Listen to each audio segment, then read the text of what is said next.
व्यंजकों को उनके मानों के अनुसार वर्गीकृत करें। आप किसी भी व्यंजक को एक श्रेणी में रख सकते हैं या श्रेणी को खाली छोड़ सकते हैं। यहाँ हमारे पास एक चित्र है और हमारे पास ये व्यंजक भी है। हमें इन व्यंजकों को विभिन्न श्रेणियों में वर्गीकृत करना है। मतलब हमें यहाँ रेखाखंड AC बटा रेखाखंड BC का मान पता करना है और देखना है इसका मान इनमें से किस व्यंजक के बराबर है। फिर हम इन व्यंजकों को उनके उचित मान के साथ वर्गीकृत कर सकते हैं। चलिए इसे पता करते हैं। मैं इसे अपने स्क्रैच पैड पर लिखता हूं। तो ये हमारा चित्र है और ये सभी प्रश्न में दिए हुए व्यंजक हैं और ये व्यंजकों के मान हैं जिन्हें हम व्यंजकों के उचित मान से वर्गीकृत करेंगे। चलिए रेखाखंड AC बटा रेखाखंड BC का मान पता करते हैं। देखते हैं कि रेखाखंड AC की लंबाई क्या है। ये भुजा रेखाखंड AC की लंबाई है। अब रेखाखंड BC की लंबाई क्या है? तो ये भुजा रेखाखंड BC की लंबाई है। हम कह सकते हैं कि हमें समकोण त्रिभुज मतलब राइट ट्रायंगल के दो भुजाओं का अनुपात पता करना है, क्योंकि यहां ये कोण एक समकोण है जो कि त्रिभुज ABC का एक कोण है। मैं त्रिभुज ABC को छायांकित करता हूं क्योंकि अभी हमें इसी त्रिभुज के बारे में सोचना है। आप अनुमान लगा सकते हैं कि समकोण त्रिभुज के दो भुजाओं का अनुपात उस त्रिभुज के किसी कोण के साइन फलन के बराबर हो सकता है। हमें इस कोण का माप पता है क्योंकि ये कोण और ये कोण बराबर है और क्योंकि इन दोनों कोणों को एक ही आर्क से दर्शाया गया है, इसलिए ये कोण भी 30 डिग्री का होगा। यहां इस कोण को दो आर्क से दर्शाया गया है जो कि 41 डिग्री के बराबर है और यहां इस कोण को भी दो आर्क से दर्शाया गया है, इसलिए ये कोण भी 41 डिग्री का होगा क्योंकि ये दोनों सर्वांगसम हैं। यहां इस कोण को 3 आर्क से दर्शाया गया है, लेकिन हमें इस कोण का माप पता नहीं है। यहां इस कोण को भी 3 आर्क से दर्शाया गया है, इसलिए ये दोनों कोण सर्वांगसम होंगे। अब इस पीले त्रिभुज यानी त्रिभुज ABC में ये कोण 30 डिग्री का है और हमें इन दोनों भुजाओं का अनुपात निकालना है। चलिए देखते हैं कि ये भुजाएं 30 डिग्री के कोण से किस तरह संबंधित हैं। हम कह सकते हैं कि रेखाखंड AC इस कोण का आसन्न भुजा मतलब एडजेसेंट साइड है, या यूं कहें कि ये वो भुजा है जो इस त्रिभुज का कर्ण यानी हाइपोटेनस नहीं है। चलिए इसे लिखते हैं कि ये आसन्न भुजा है। हम इसे आधार भी कह सकते हैं। अब रेखाखंड BC इस त्रिभुज का कर्ण है क्योंकि ये 90 डिग्री कोण के सम्मुख भुजा है। इसे यहां लिखते हैं कि ये कर्ण है। अब देखते हैं कि जब हम 30 डिग्री के कोण के लिए त्रिकोणमितीय फलन का प्रयोग करते हैं, जहां एक भुजा आसन्न भुजा है और दूसरी भुजा कर्ण है, तो वो कौन सा त्रिकोणमितीय फलन होगा? इसके लिए हम सोह-का-टोआ का प्रयोग करेंगे।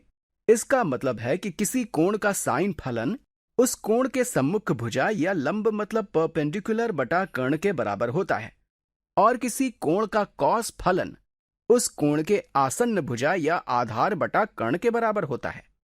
चलिए इसे यहां लिखते हैं। कॉस 30 डिग्री बराबर आधार की लंबाई यानी AC बटा कर्ण की लंबाई यानी BC। इसलिए ये कॉस 30 डिग्री के बराबर होगा। तो इसे यहां ड्रैग कर देते हैं क्योंकि इसका मान इसके बराबर है। चलिए अब दूसरे व्यंजक के बारे में सोचते हैं जो कि कॉस DEC है। देखते हैं कि कोण DEC कहां है। तो DEC मतलब ये कोण DEC है। मैं इसे 4 आर्क से दर्शा रहा हूं ताकि आप कंफ्यूज ना हो। अब पता करते हैं कि कॉस DEC का मान क्या है। हम जानते हैं कि किसी कोण का कॉस फलन बराबर उस कोण के आसन्न भुजा या आधार बटा कर्ण के बराबर होता है। इसलिए कॉस DEC बराबर आधार, यहां ये भुजा आसन्न भुजा या आधार है और ये भुजा कर्ण है। तो कॉस DEC बराबर आधार मतलब EC बटा कर्ण, जो कि ये भुजा है। आप इसे DE या ED कह सकते हैं, तो यहां बटा DE लिखते हैं। अब हम इसका मान पता करेंगे क्योंकि ये दिए गए विकल्पों में से नहीं है, या यूं कहें कि EC और DE के अनुपात का मान यहां नहीं है। लेकिन यहां इस कोण का माप हमें पता है जो कि 41 डिग्री है। अब अगर हम इस भुजा और इस भुजा के लिए किसी त्रिकोणमितीय फलन का प्रयोग करते हैं तो क्या होगा?